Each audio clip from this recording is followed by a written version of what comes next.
it like being a female CEO in tech? Hard. It's empowering. It makes you, I guess, feel good that you're a woman in tech and doing good things. I have had struggles throughout this process. Interesting thing is, I have a co-founder who's a man. And I've definitely had a lot more pressure and a lot more scrutiny, a lot more questioning things like, you know, I've done press releases and announcements of how profitable we are as a company, and I've had people question that because I'm a woman. Well, they didn't question him. And I think that's hard. And I don't really like to play that card of, you know, because I'm a woman, I get this. But also I kind of see it happening every single day, not just to myself, but to other women. But actually I feel, the thing is with me, like, I like to prove people wrong. So being a woman in tech who don't believe how good we are, every single day I wake up trying to prove people wrong, and that's a good thing. So yeah, I think it is an empowering place to be, and people do back you. But also what I quite love is, I think it's 75% of Rise at 7 are women. And I think it's like 70% of management is women at Rise. That was not done on purpose. There's no strategy behind that. Obviously, we were trying to be a diverse agency, but I think it's really good that for once, the SEO industry has got more women in it. That's transforming the way that we work. So yeah, I'm really proud of it.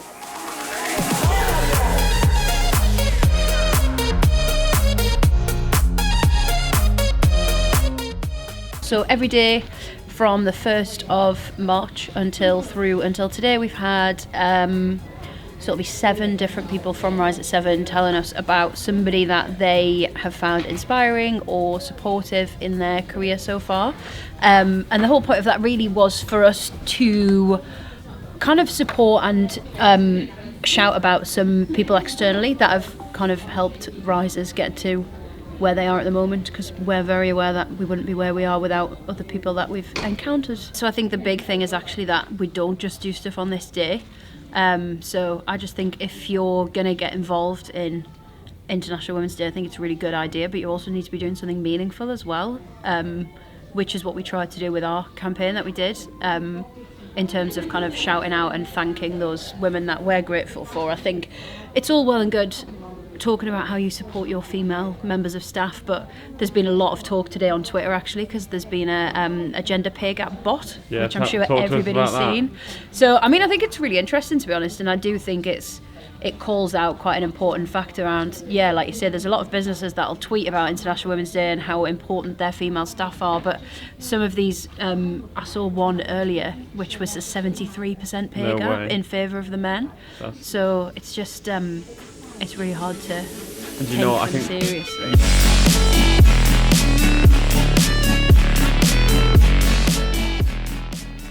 The vast majority of people use social media every single day, and depending on your interests, it depends on what content you consume and on which platform you consume it from. So from an agency point of view, we've got to decide where we put our content and to facilitate that search-first creativity. So I'm going to talk to people in the office today about what social media they consume and also see how much screen time they use. Ash. Hello. Wait there. Start again. I'm going to do we're going to use this. Oh, but I want to do the Ewan McGregor thing from Star Wars. All right. Hello there. Hello there. I'm going around the office asking people what their average screen time is per day last week. So what is yours? 5 hour 30 average.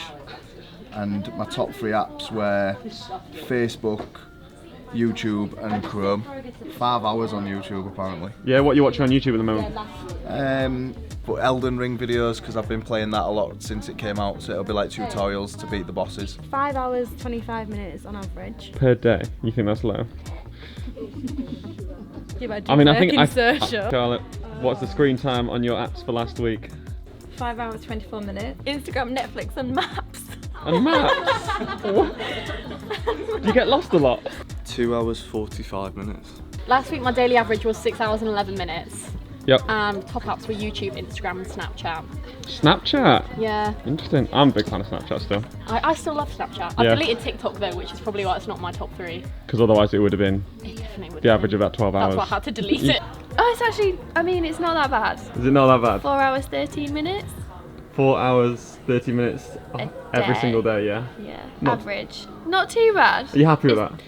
It's definitely been worse. My top 3 apps: Instagram, TikTok, and Messages. Really?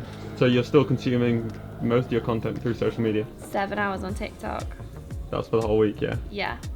What sort of stuff's in your TikTok niche? What comes up on your For You page? Shopping hauls, makeup, like dupes, or yeah, like people testing products is what mostly comes up for me. Do you think that influences your buying decision? 100%. It's very rare that I actually sit on an app and scroll through products anymore. I do look at a lot of stuff, like specifically Zara. I do use it quite a lot to influence what I buy. Yeah.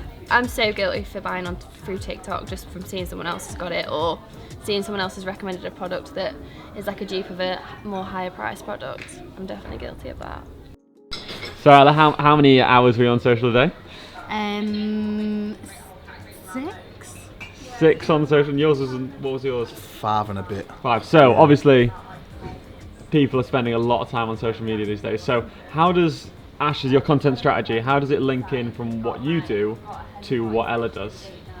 So I'd say that our on-site content basically facilitates everything else that goes on in terms of content. So that could be YouTube, Facebook, Instagram, wherever any more content goes, we're basically the landing page for what they're doing. Yeah. So we drive search, and then Ella brings the discovery. So people will go on to Facebook or YouTube, wherever it is, see what their girls are doing there, and then come onto the on-site stuff. And I guess that's why it's so important to have you two working close, or integrating these content and social and PR, integrating all these teams together so we can facilitate that search and then drive it, right?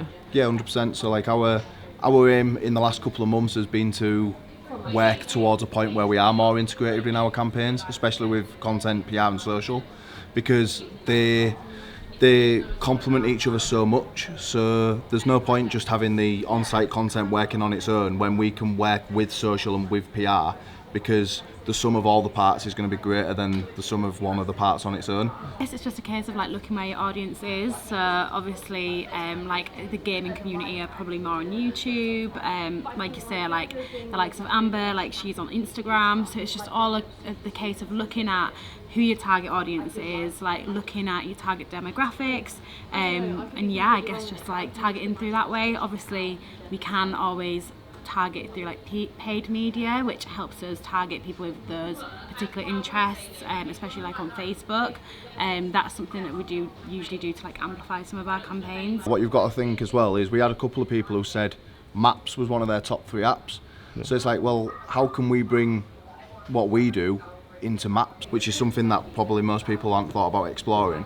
And then that could be local SEO opportunities with Google My Business, yeah, where they basically tag locations on there, and we can upload our content onto the Google My Business page, and it's just getting visibility in places where people are clearly spending their time, but our competitors or our brand's competitors probably haven't thought to invest time. When you're doing a content strategy, Ash, obviously it's all about user intent. So how do you figure out where to build content, and also like what your competitors are doing? So it's about being really nosy. We have to put ourselves in the shoes of our brand's users. So one thing we're big on is saying to a brand, well, can you tell us as much about your user as physically possible? So a lot of the time we'll get persona maps or persona profiles, and we'll put that at the heart of everything we do. From there we'll look at what's ranking on Google and how we can basically improve upon it. And then we'll also say, well, what's the intent? Are people coming here to actually download a product or buy a product, or are they coming to just learn a little bit more about a topic that interests them, or a pain that they've got, or a gain that they need to make? And if we can basically put a user at the heart of it, improve on a gain or fulfill a need with our content, then eventually it's going to reward the brand.